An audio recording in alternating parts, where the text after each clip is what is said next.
Many times the children started getting missing, so the people started hiding their children.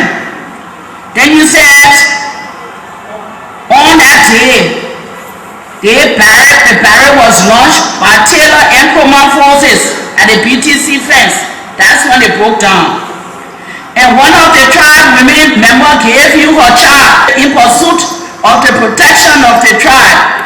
When I told them I couldn't go except I was cleansed, she brought the child, her own child, and I killed the child. We went on the war front and pushed the forces back.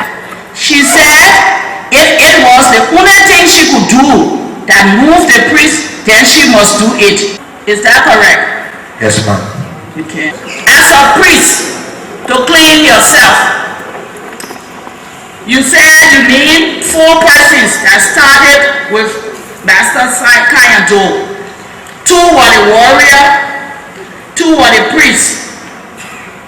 You and Mr. Swain, and Mr. Swain left you and you were the only person.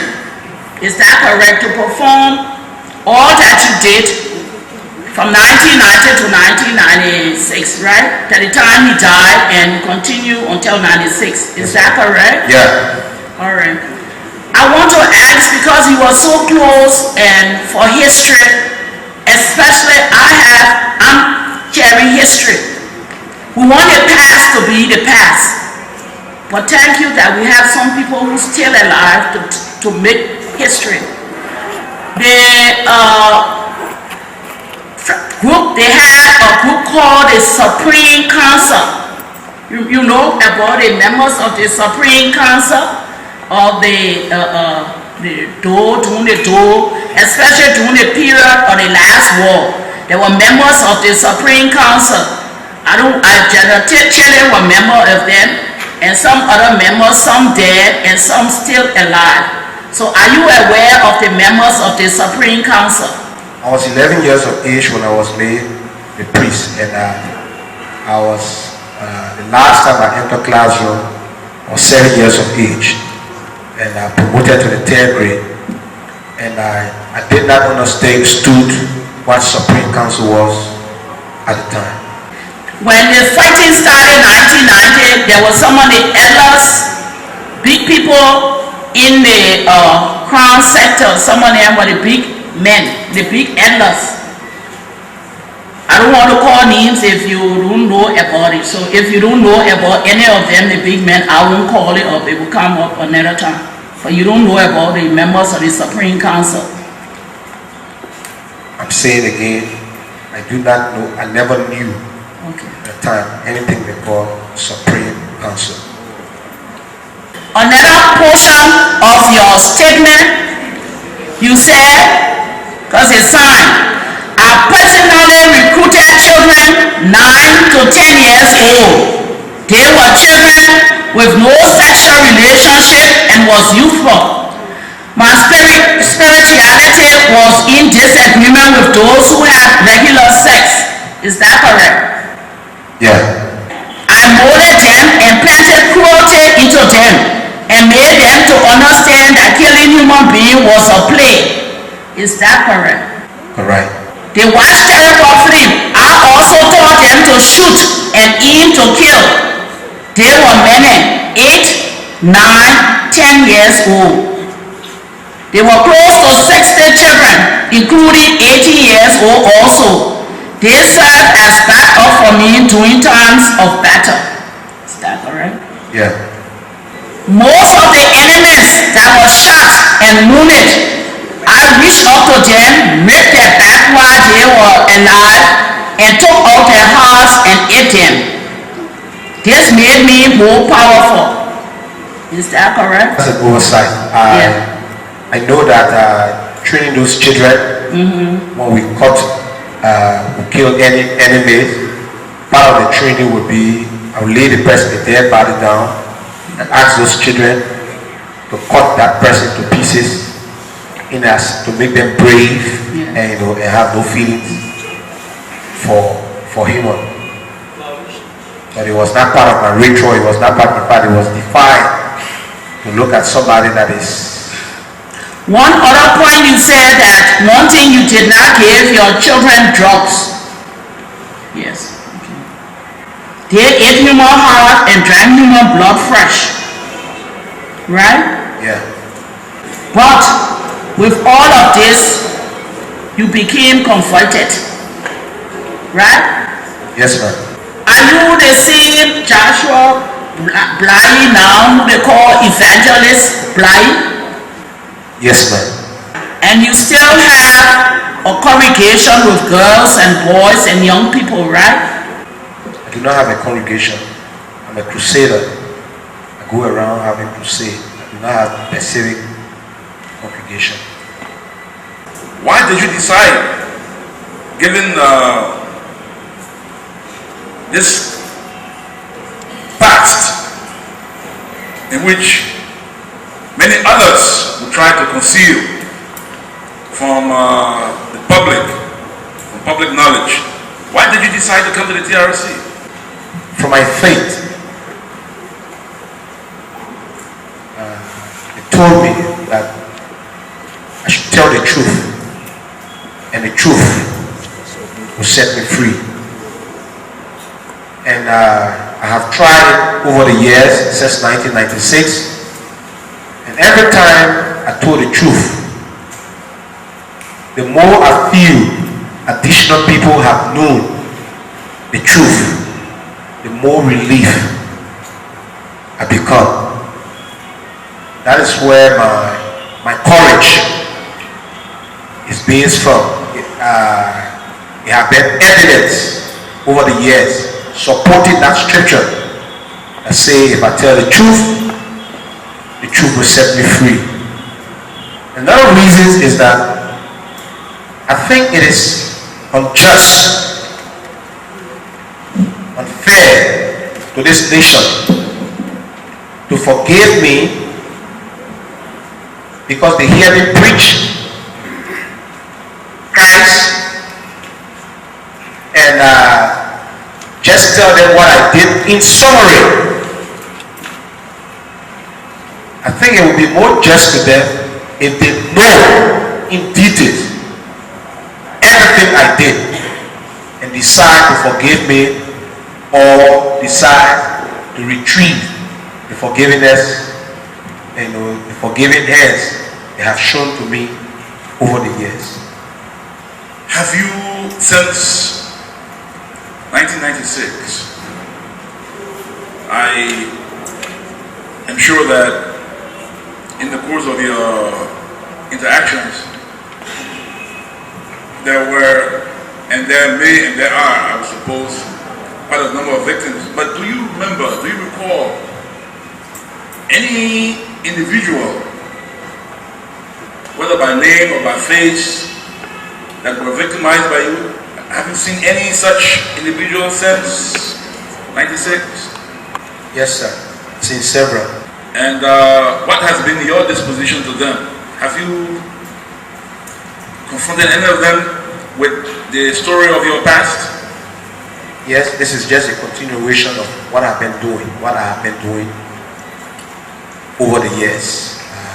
There are some of them, as they brought their story, tell them the whole thing that happened and how it actually happened. Then I ask for forgiveness. You just said that you're a crusader working with young people. Can you give us, throw more light on the kind of work that you claim to be doing with young people at this time? Not just young people, I'm a crusader to nations. I went to Cameroon and discouraged a clan in Cameroon called Mondimba that is known for witchcraft. I discouraged them about witchcraft, and by the grace of God, we exposed the gospel there. In Nigeria, in Chad, Equatorial Guinea, Ghana, Togo, Benin, and here in Liberia. Everywhere I go, I'm preaching against evil. I'm preaching against violence. I'm preaching for human respect and preaching for children respect, teaching parents how to stand for their children, to stop them from being vulnerable from other harms in the society. You said at age 7 you left the formal school and never went back to any formal school. Is that correct? Yeah. In your testimony, you spoke of political leaders who you work with during your days of fighting and also when you were in the priesthood. You mentioned Roosevelt Johnson. You mentioned one General Lincoln. Okay, pardon me. Are there any other political leaders who also work with you, whose names and identity you want to share with us? For Unimo J, we're operating with field commanders, but the two leaders were one responsible for the political wing and the other one responsible for the military link. Roosevelt Johnson was responsible for the political link, and General Lincoln was responsible for the military link. During the April 6th, we were all gathered in the barrack with George Bole, who was head of the LPC, General Kama, who was the chief of staff for AFL at the time, but I was not taking order from them. I was taking order directly from Roosevelt Johnson and General Lincoln. Can you tell us the first name of General Lincoln? No. You don't know his first name. What about those who were directly involved with you on the grounds, like those who were your immediate superior or commanders? Can you remember some of them? Yeah, but actually the April 6th war, I went Warlord to be able to make the impact I expected. So they were not actually, they were there at my head, like Amos Cherry, Marco Kula, Charles Dan, Kwame Tote. They were generous. They were generous and heads over me. But the role I was playing is like, at that time, I was the commander. So you were like, almost like a boss unto yourself? Yeah. But you work with other top officials? Yeah, exactly so. You mentioned about the sacrifices and you mentioned about the different fightings. Can you give us maybe an estimate of if it's a civilian casualty? How many civilians you think lost their lives when your group was fighting, or as a direct result of acts committed by Unimo J at the time? I will not know the whole total of Unimo J, but if I want to calculate, if you talk about the April 6th or throughout the war, or every evil I have done, it should not be less than 20,000. You mentioned that when your group was in Bomi County, there was some fighting and some massacres that took place. And you did mention and say there were 2 massacres that took place. You mentioned the Man 1 massacre. What was the second place of the second massacre? Keep on hard times. But there were, I said 3 massacred two major and one minor, one light one, where maybe the casualty was not up to 30%. Just for the sake of clarity, can you give us the names of the three places that the massacres took place? I know you said the names are difficult, but can you give us maybe the area or the location? Yes, in the one I'm talking about was in Rawalsport itself. That's one massacre. Yeah. And then that's the main one. That's the second massacre. What's the third one? There's a bridge to Guthrie, the bridge, the Lofa, the river that crosses Lofa. There's a little town there. I was the commander at Mahe camp. We woke up one morning, we heard firing, we heard shooting to go and repair the attacks. Some of the fighters that were there retreated to go back to repair the attack. We saw a lot of innocent people, children, women, skilled. And we ran after the guys who did it. We never caught them. They carried some civilians along the way. You said you saw a lot of civilians, women and children that were killed, and you ran after them. Was it your group that was in the area when that massacre took place around the bridge you are describing? Yeah, it was in our control area. In your control area. Enemy forces came that morning and did that massacre and escaped. Because most of the time when you fight it, once the one who is coming is at the upper head. Once he launched an attack, maybe if you were sleeping or you were not ready, the first thing you did was to run to your support area for reinforcement. So the group from there ran to us. A few of the KFA boys ran to us. From our head to come back on the road, we met them to Montgomery camp. To come back on the road, the firing was now retreated, and at that time it was Unimoki that was controlling that area. I know Commissioner Stewart mentioned that you fought butt naked, and tell us a little bit what was behind the whole butt naked image. Normally, material is a serious hindrance to every spiritual side.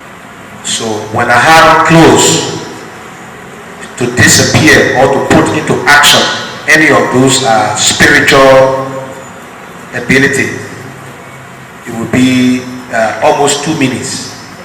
But if I'm naked, to activate those spiritual powers that I was dealing with was about between 15 to 20 seconds. So that was why, to be ready at all time, I was naked, especially the war that had to do with house to house in Monrovia. That was why I was naked continuously. Other sides, people never saw me naked because it was in the bush. When I left the truth behind, I go in front before I start fighting, naked myself before entering the town. You mentioned about an Ecomog soldier called Dada. Is that the name? Yeah. Who you said was on a special mission for Mr. Charles Taylor. Yeah. What was his mission? Was it to recruit some of your fighters or to spy on your group? No, to the young children and deplete us of our arms and ammunition. What happened to that Ecomog soldier? We didn't catch up with him, but his action was what made us so mean. 1995 against the Nigerian contingent. You mentioned one Walter Gowan. Walter Noah. Walter Noah. Yeah. What was his position in your organization? Yes, he was the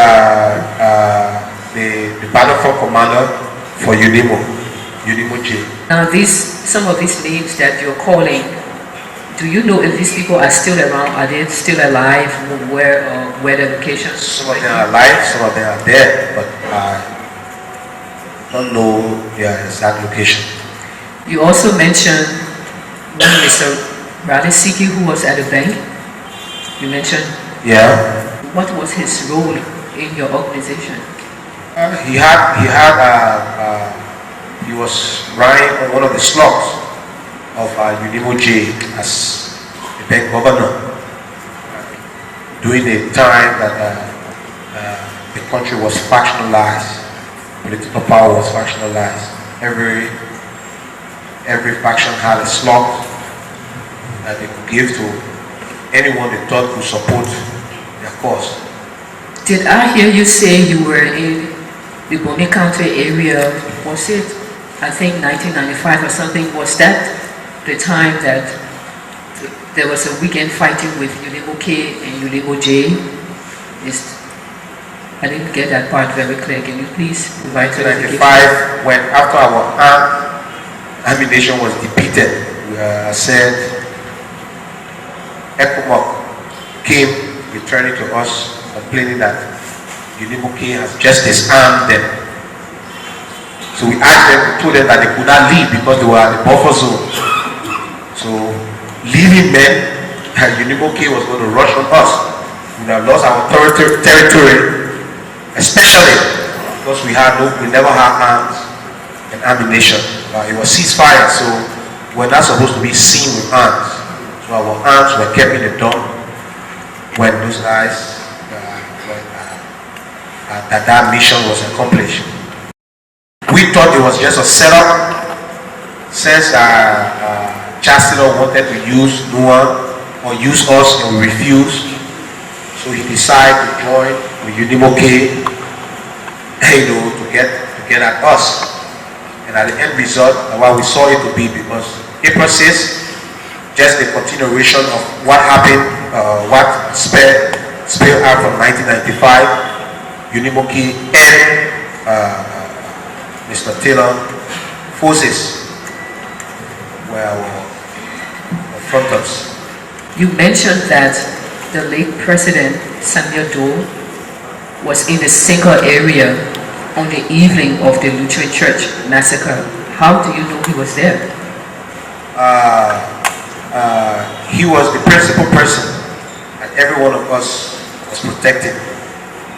Spiritual security and military security, intelligence. So everywhere, every side you go, attention, focus is there.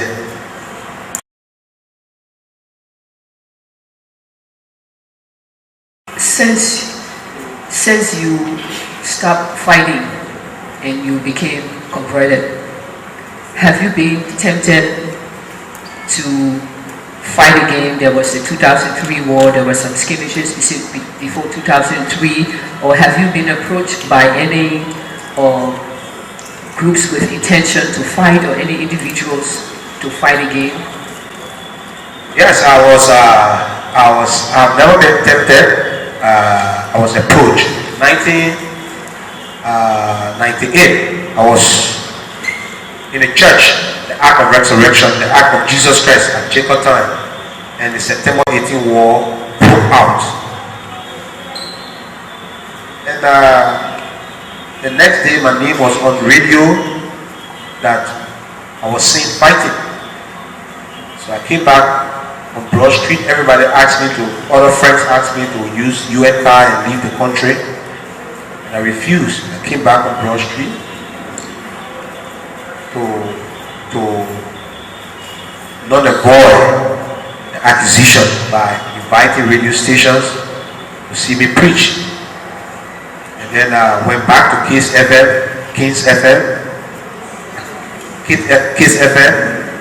that the report came from and asked them to report it, and asked them for a reporter, which they did. And subsequent fighting went on after I got invited, but I was never tempted. Nothing. I never decided